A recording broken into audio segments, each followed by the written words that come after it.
Discovering the Spiritual and Scientific Universe, the Universal Learning Series. I'm your host, Sandy Andrew. Welcome. On this edition of the show, we'll be discussing the book Planetary Transformation with William von Holst. According to the author, Imre Vallyon, the coming years will provide a tremendous opportunity for all of mankind to awaken into higher awareness and for our physical planet to undergo an amazing transformation. In part 1 of Planetary Transformation, the author outlines the spiritual roots of the physical upheavals that are manifesting on Earth, providing deeper understanding for the true spiritual seeker. In part 2 of the book, Planetary Transformation, readers are given practical meditation techniques that will raise their consciousness and help them deal with the coming changes. In the turbulent days to come, people will have a choice. Be one of those who are buffeted by events they do not understand, or be one of those who know what is happening and who will work with the incoming energy of change to help turn planet Earth into a world of harmony, love, peace, and unity. Imre Vallyon is the author of numerous books, including the 4-volume work, Heavens and Hells of the Mind, The Art of Meditation, and The Divine Plan. You can visit the book's publishing website at soundlight.com. Good morning, William. Thank you for joining us here today. Thank you. Let's start off by talking about your role in this book. My understanding is that you're an editor and somewhat of a contributor to the book Planetary Transformation. Am I correct in that? That's correct. I've been involved in some of the process of getting the book Planetary Transformation to print. Okay. So let's talk a bit about the author, Imre Vallyon. How long have you known this man? 25 years. Okay, that's long enough. So tell us about him, huh? He's not someone that you meet every day. Right. He, on the outside, looks like a very normal, humble human being, an everyday kind of person. Uh-huh. And when you meet him or you begin to connect with him on the inner levels, he's anything but normal and ordinary. So I know him both as, the father of children and, the husband, of a wife, and running around the world and visiting places in Chicago and San Francisco and tourist traps. And then I also know him, sitting with him on retreat centers in New Zealand or Canada or Europe or America and, experiencing this, I could just describe it as a phenomenal energy field. Mm-hmm. William, my understanding is that Imre fled communist Hungary at a young age. Is that right? He was born in 1940 in Budapest in Hungary, and when he was 16, so that was 1956, he made the decision as a young man to flee Hungary, and at that point it was under communist occupation, so it was a very dictatorial, heavy regime. Mm-hmm. And he had this vision as a very young boy that he was to teach the English-speaking countries, Canada, America, England, New Zealand, and Australia, and teach them this message of the divine unities of all spiritual traditions. So, interesting enough, and, approaching 1956, he always had thought he would end up in Chicago as a refugee.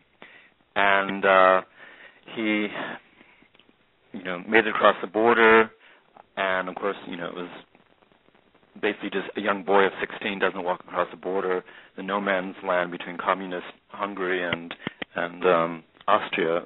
It was in Austria that he actually ended up in. And he made it across the border, and change of events, and he was told that he was to go to New Zealand. And of course, coming out of communist Hungary, he had no idea. He thought New Zealand was, basically a jungle with a lot of primitives, and so he ended up in New Zealand. Okay. How old was he when he wrote his first book? More or less. Good question. I would say. We'll go for the decade then. I would say in the 80s. What he did when he was in New Zealand, what he began doing, he's been teaching since a very young age.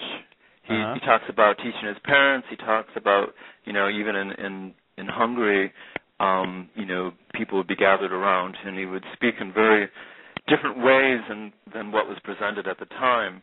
He ended up in New Zealand. He ended up, it was in, outside of Hamilton, and same thing. He would, he began kind of teaching. This would be, into the 60s.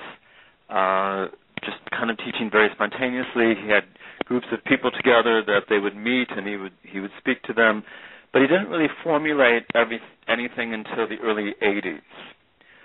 And then in the early 80s, he began gathering together a group of people, and it was the mission of really bringing together a mystery school, a true, profound mystery school. And it was mid-'80s. In fact, when I first met him in 1986, there was a retreat up in Salmon Arm up in Canada, and he just began at that point to record his teachings. It was like these little cassettes, and it was all very primitive and sounded horrible, and so it came from that these writings, and essentially what he actually doesn't. There's a group of people that kind of assimilate what he has spoken orally, and they put together these books. Sometimes he'll add some of his own personal notes. So it's kind of a combination of not just his writing, but a combination of people putting together what he has said and then putting together in a structure that makes sense in a book. What does Imre mean when he talks about spiritual unity? You referenced that earlier in the conversation, and I wanted to ask you, but now is the time to ask you. Well, what he's saying, and there are other people on the planet that are saying the same things, is that we all get so divided with what we think a religion is. There's so many. Throughout the whole history of the planet, people have died and fought over what they believe to be their spiritual truth. And what Imre is saying is that the essence of spiritual truth is unity.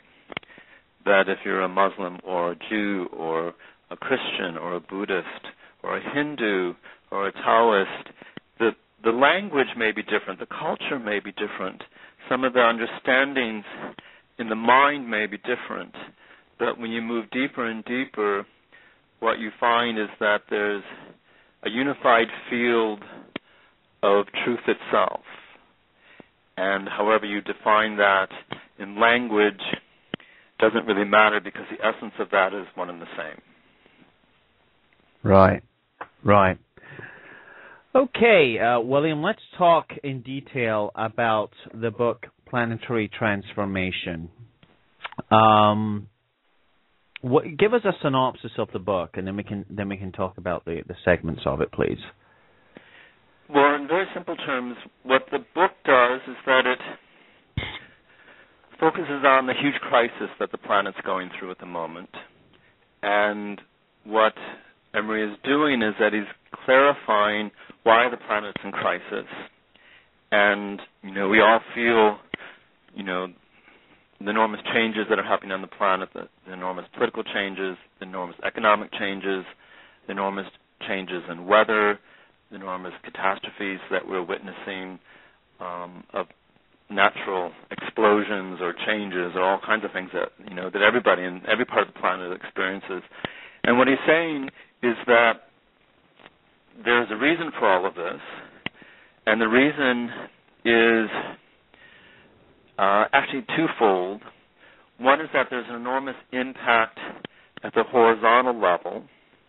And when he refers to the horizontal level, he's referring to what's happening here on the physical plane, and he's referring to we're moving out of a Piscean age into an Aquarian age, which means that there's a transition of what people are experiencing.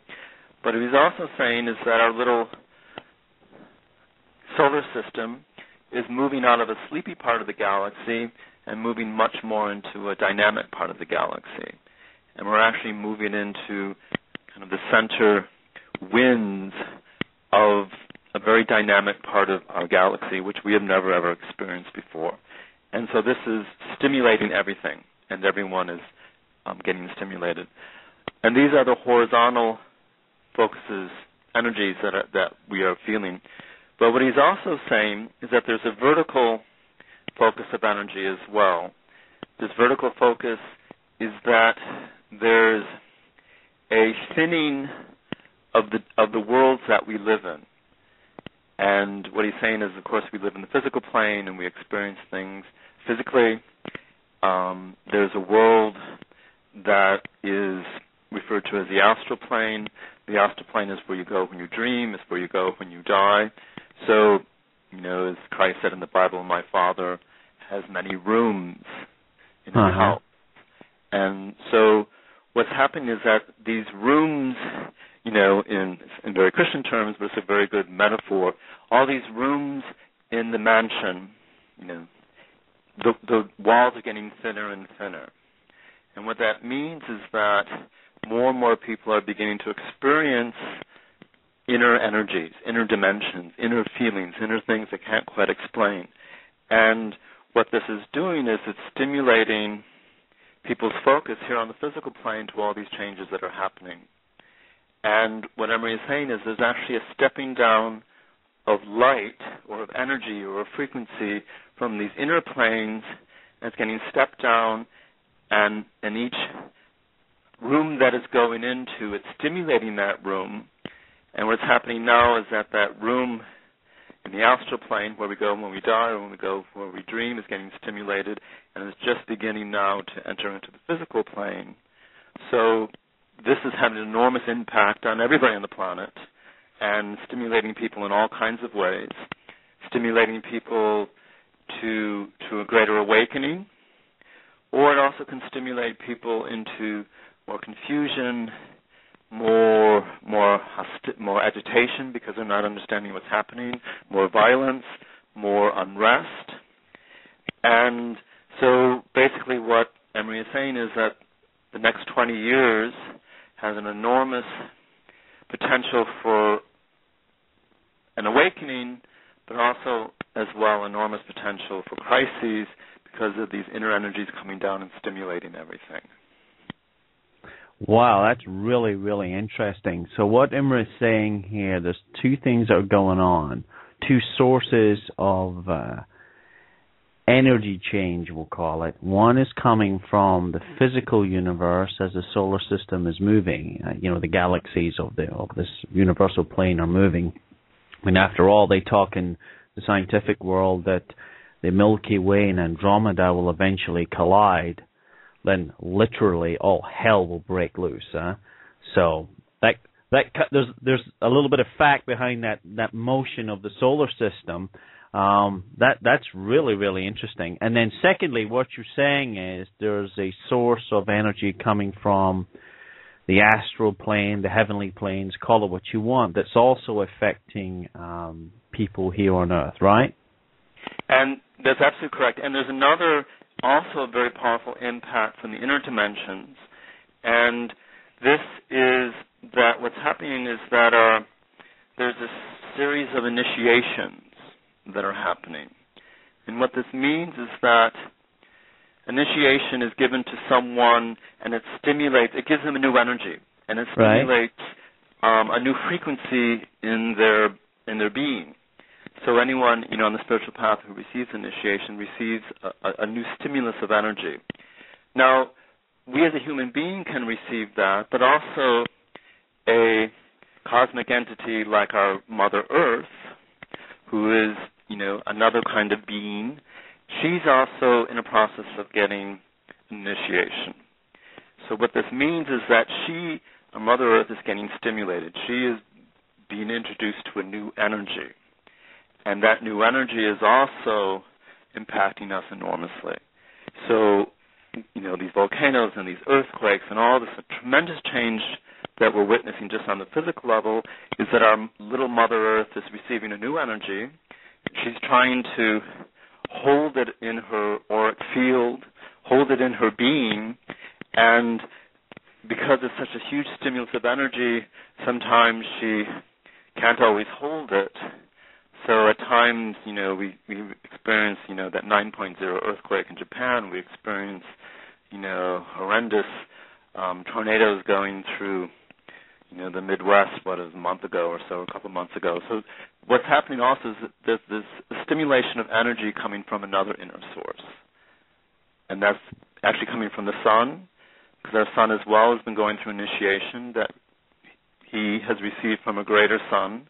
So it's all kind of a stepping down of energies that's stimulating the whole solar system, and in essence is preparing us, the solar system, our planet Earth, each individual, for this new energy that we're moving into.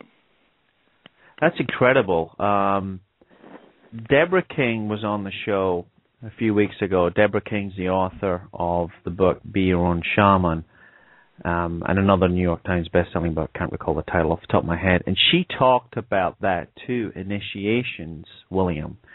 How does a human being know if he or she is initiated, has been initiated? Can you answer that question? Yes. Yes, absolutely. And you also have to be very careful, because there's also a lot of deception going on at the moment, because there is a lot of stimulation of energy. There are certain, from the inner planes, the astral plane in particular, there's a lot of stimulus coming from, those who are involved in channeling, or those who get kind of caught up with the astral world, have all kind of ideas about things. And these are not necessarily true ideas, but they do kind of reflect what's true. So basically an initiation is given from a higher energy source to a lower energy source. Or you could say our sun is a much higher energy frequency than our planet, so that our sun is, on the inner levels, is initiating little Mother Earth and bringing up her vibration. The same thing, like a true spiritual teacher is able to bring a new energy into the people that are involved in that initiation. So it's like a whole new frequency of energy given from the inner levels, stimulates that person, and then there's a new consciousness, a new frequency, a new awareness of that person. Okay. What is the purpose of this new energy coming in from the physical plane and the spiritual plane? What's the purpose of it, in your opinion? That's a very profound question, and what the whole process basically is that we have lived in darkness here on the earth. We have lived in darkness since mankind has first walked on this planet, and what the whole purpose is that we are meant not to live in darkness, but we're meant to live in light.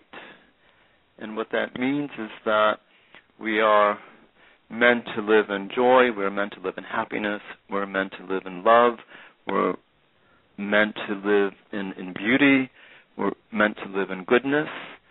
And so what the purpose is that Earth will be transformed from a planet of darkness into a planet of happiness, or into a planet of joy, into a planet that is connected inwardly to this whole process of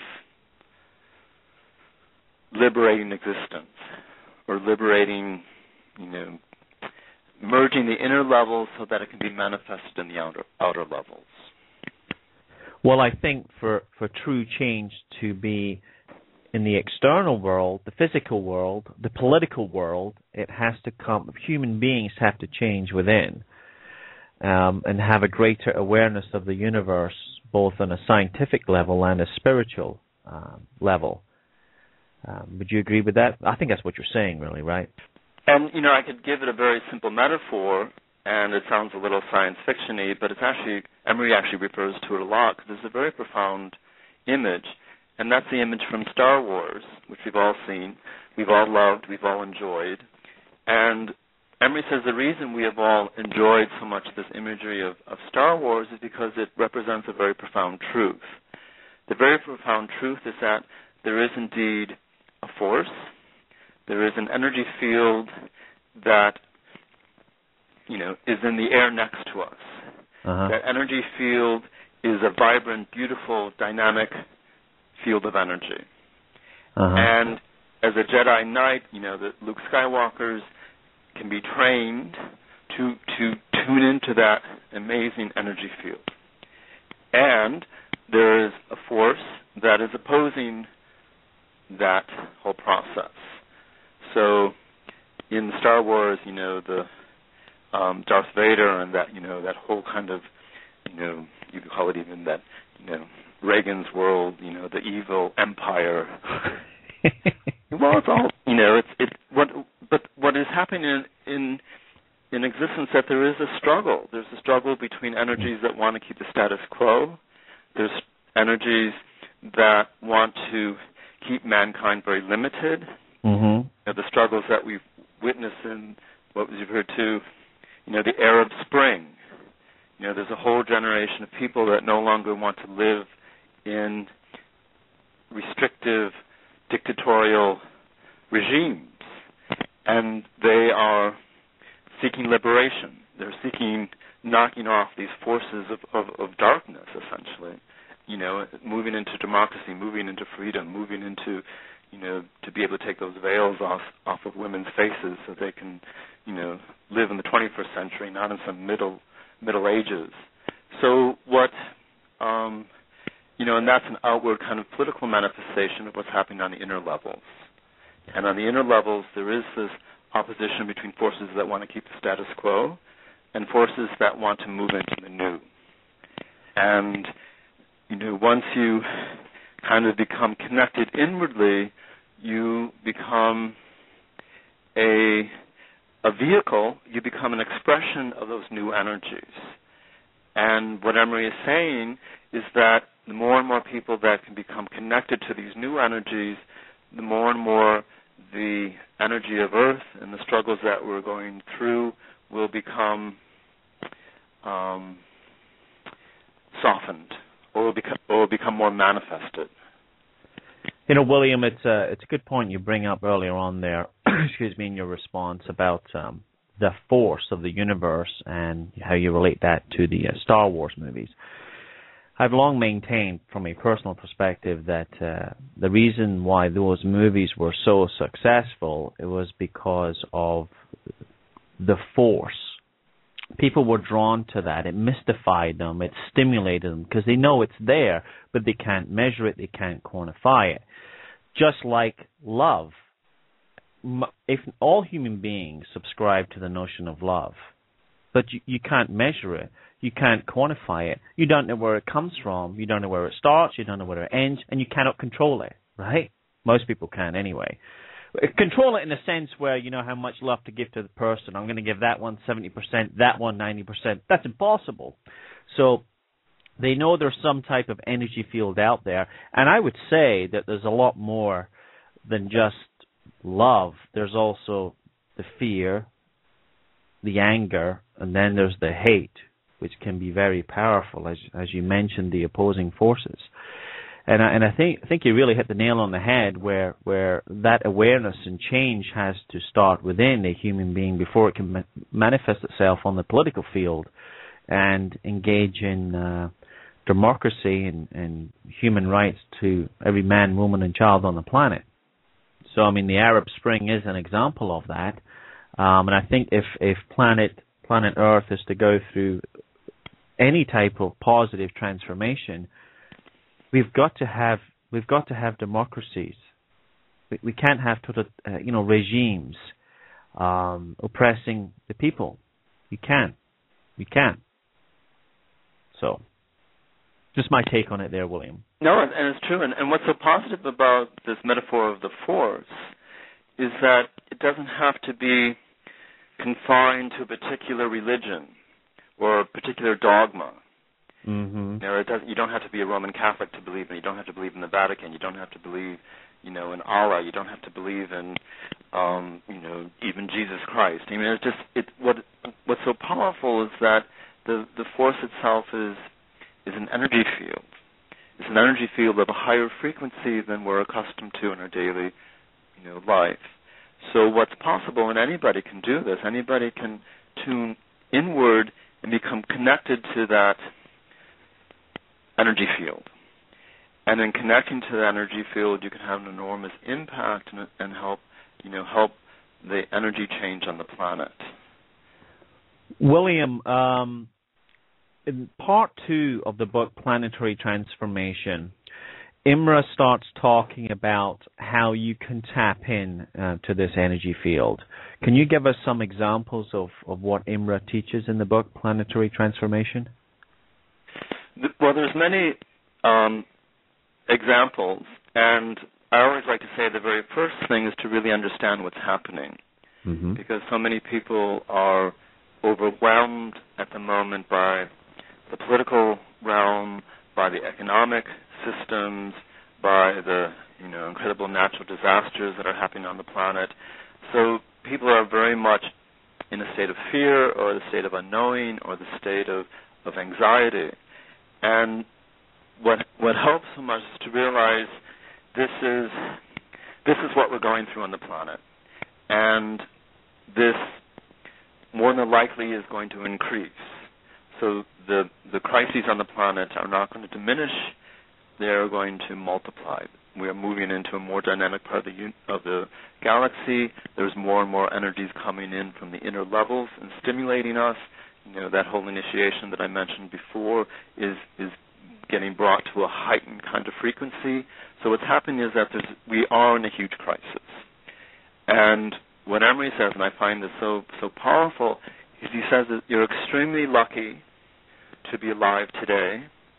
You are extremely lucky and fortunate to be able to witness the next 20 years. What he's saying is that the next 20 years will determine man's future for generations to come. Generation after generation will look back on planet Earth between 2010 and 2030 and be in awe of what has happened on the planet and wonder what incredible period and so much incredible transition had happened in this 20-year period of time. So what's the most important thing I always say is to really understand that you're in an enormous, critical moment in the history of Earth. And then all the things that happen in your daily life, the things that can be so overwhelming, and of course if you're getting flooded in North Dakota, which is happening today, or if you're in the middle of a huge uprising in the Middle East and friends that are dying on the street, of course it's overwhelming. But to really be able to connect to a deeper energy within and to be able to help bring this force, this energy field into everyday existence. And the most important thing is really to become still within, so that even simple things like going for a walk in the morning and just being quiet as possible within, or tuning into nature, or sitting down and just allowing your breath, to breathe deeply from within. They're all ways of allowing your very kind of agitated energy field around you to become a little bit more quiet. Because as you become a little bit more quiet, then you're able to tune into the force itself. there's that beautiful scene in the first Star Wars where Luke Skywalker is being taught by Yoda some very strange things, about going within, about connecting to the Force, allowing the Force to work through you. In essence, Imre is teaching that exact same thing, is that as you become quiet within, then you become more and more receptive to the enormous energy field that surrounds you. Good stuff. Where is Imre now? Where is he now on the planet? Where is he? I know he's not in America. I know that. No, he's actually doing a retreat in Hungary. He is back in Hungary. He is working with 100 Hungarians. He's speaking in not in English, but he's speaking in Hungarian. He's been on a crash course to relearn his native language. And so he's cool. He's involved somewhere in Hungary. I'm not sure exactly where they're actually meeting. They've been there for the last week. In fact, they could be finishing up in a day or so. But he's on a retreat in Hungary, working with people. What he does is that, of course, he teaches. He gives them meditational techniques. They will do, singing in the evening. They sing in Hungarian and kind of, bring in a beautiful energy through their singing. So he's a very, he's 70 this year, but he's still very, very active. He'll also be in Germany this summer, doing another large retreat for a couple hundred people, doing the same thing. What's so powerful is that when people come together and have a common focus and are aligned with the true inner energies, that Force itself can really come into their presence and really transform not just the 100 or 200 people gathered together, but can also begin to transform the planet as well. And it's a very kind of mystical process, something that's hard for the rational brain to make sense of. But what is possible is that, and this is why, any people gathered together, when two or more are gathered in my name, I am present, which is of course, a Christian concept. But it applies to any two or three people together in the name of the Force itself and are open to bringing in that new energy. That new energy is present and begins to manifest. That's an interesting point, William. I've always maintained that when folks go to church, at a Christian church here, for example, I've been there many times myself, and you get off on the singing and everyone's together and you're having a pleasant experience.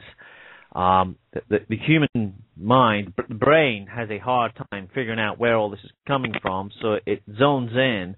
And for the listeners here, don't get me wrong, I'm not saying that the Bible is not the truth, or it is the truth, or it's not the truth, but they zone in and say, that is the reason why the words in that Bible are the absolute truth of the universe, which they're not.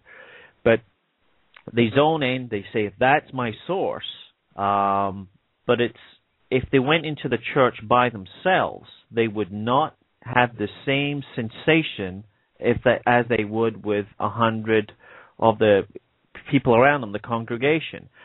So I've always told folks that when you get together in church, you're getting off on the energy vibe from each other, not necessarily the physical surroundings of the church, including the scriptures and Bibles and that sort of thing. Not to take anything away from the good words that's in that book and other religious books. What's your take on that? Well, you're right. The coming together with the group with a common intent. There's groups that get together and their focus is to make money, which is perfectly fine, but their intent is to make money. Right. So that has a different intent than connecting to the divine or connecting to God. So any group of people coming together whose common intent is to connect with a greater energy field, I don't want to say God and get things restricted to a particular religion, but connected to a greaterness. What I want to say, and this is what Imre would say too, is that greaterness responds to that. So that the people are gathered together, they have a common focus, and singing itself is the most powerful thing that people can do together, or praying in silence, or being silent within, or just focusing on their breath together. It doesn't have to be, Orthodox religions have all kinds of very strict dogmas and strict rules. You can come together and be in silence. But what happens and why that is so powerful when a group of people come together is that the inner force, the inner energies respond to that, and it actually radiates from within the people. So the people gathered together become like an open portal that energy can pour through. All right. Okay. So what's next on the agenda for Imre and yourself in terms of book writing? Anything, William? Well, Imre's working on a new book at the moment, and of course it doesn't have a title. And interesting enough, when I mentioned portal, what he's working on is a book of the 9 gates. And what it is 9 gates to immortality. And there are techniques and avenues, pathways that are possible in 9 different kind of ways of going about where you can step into that inner force field, that inner energy. And what also he's working on in this book, and this is something which has an amazingly profound impact on what's happening on the planet, is that there's this new energy that's coming about is coming from a source that we have never experienced on the planet before.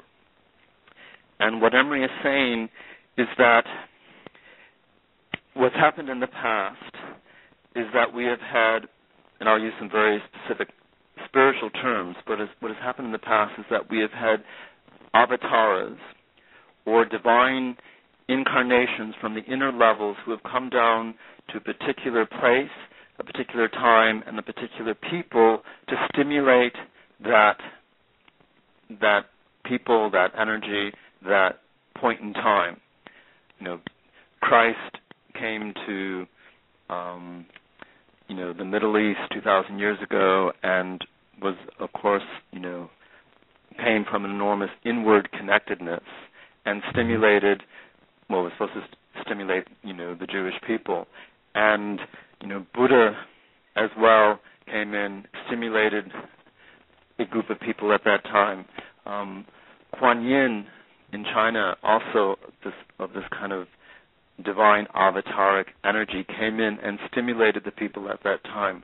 And this has been going on thousands and thousands of years. In ancient Egypt, there was these incredible beings that came in and stimulated the people at that time.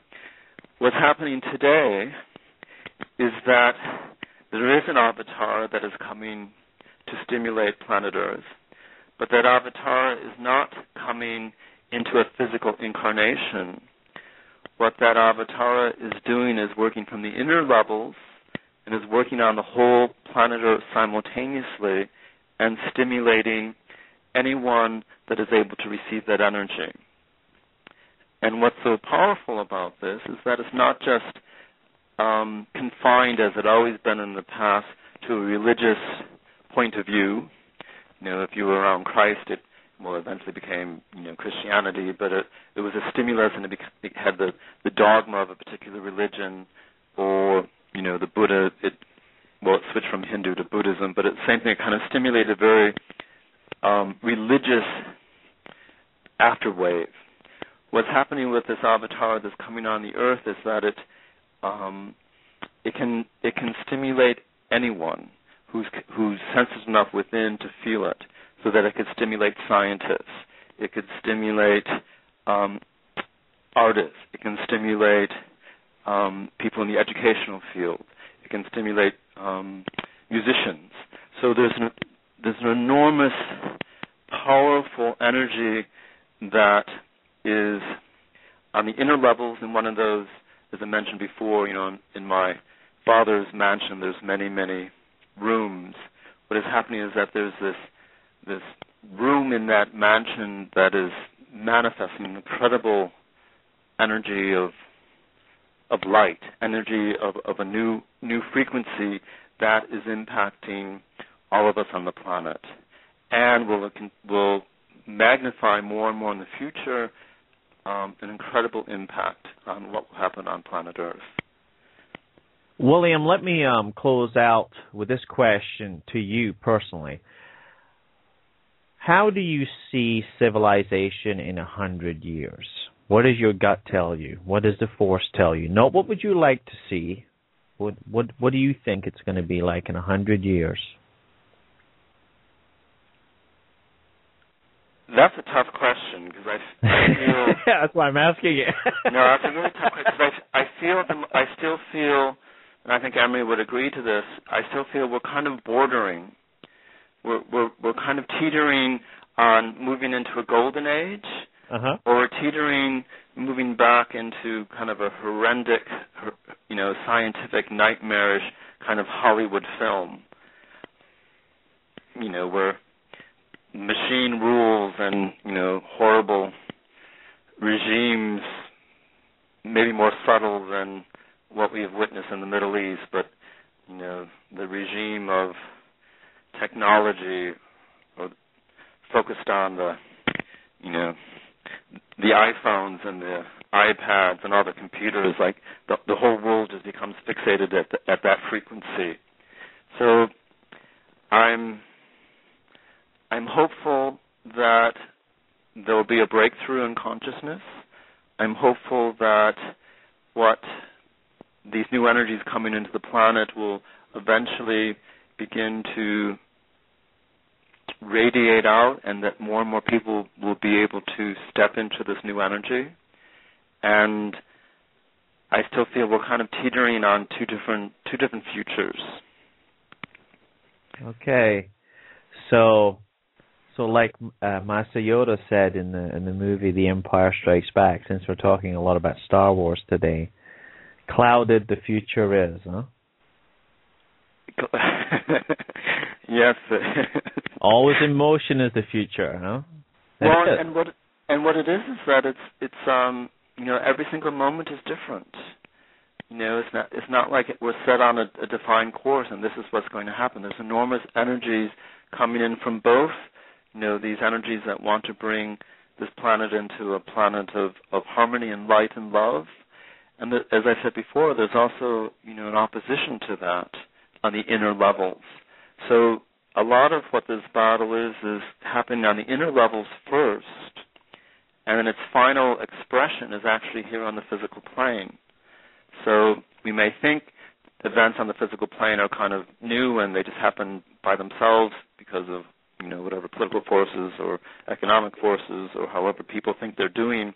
But in essence, we are almost the last room in the mansion that receives that impulse, because these inner energies and these inner rooms are battling each other, and we are the final expression of that. It's interesting, excuse me, in today's time that people embrace the law of attraction, okay, the movie and the book, The Secret, and all that related stuff.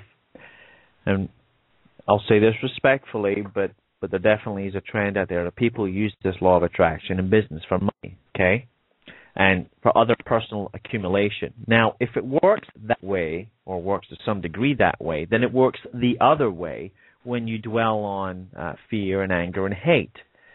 And you attract that, and you do manifest that in the physical world. So when we have political leaders and other government officials that are dwelling on conquering this or manipulating that so they can get this exchange rate and so on and so forth, surely that has to play out on the main stage and affect us all. And do you think? Oh, absolutely. Look at like someone like a Hitler, what that individual was able to manifest, and impact the world, at phenomenal levels. And I think this is what was so inspiring about what happened the spring in the Middle East, is that this new impulse came from a younger generation, people under 30. If I remember the statistics right, I think in all those Middle Eastern countries, 50% of the population or more are under the age of 30. So they kind of responded collectively to a new possibility. And what will happen is that the change is going to come from some political leader. It's not going to come from the Vatican. It's not going to come from the crazy jihad and all the madness on the planet. But the change is going to come from everyday people. That it will be everyday people that will, perhaps someday wake up and just feel this new impulse, feel this energy that's coming into the planet, and be intuitive enough to know how to move with that. And that's where the change on the planet is going to really manifest. Okay, folks, there you have it. Planetary Transformation by author Imre Vallyon. We have been discussing the book with the editor and contributor, William von Holst. William, thank you very much for joining us today. You're welcome. Thank you for listening to the Universal Learning Series radio show, where we discover the spiritual and scientific universe. Have a great day.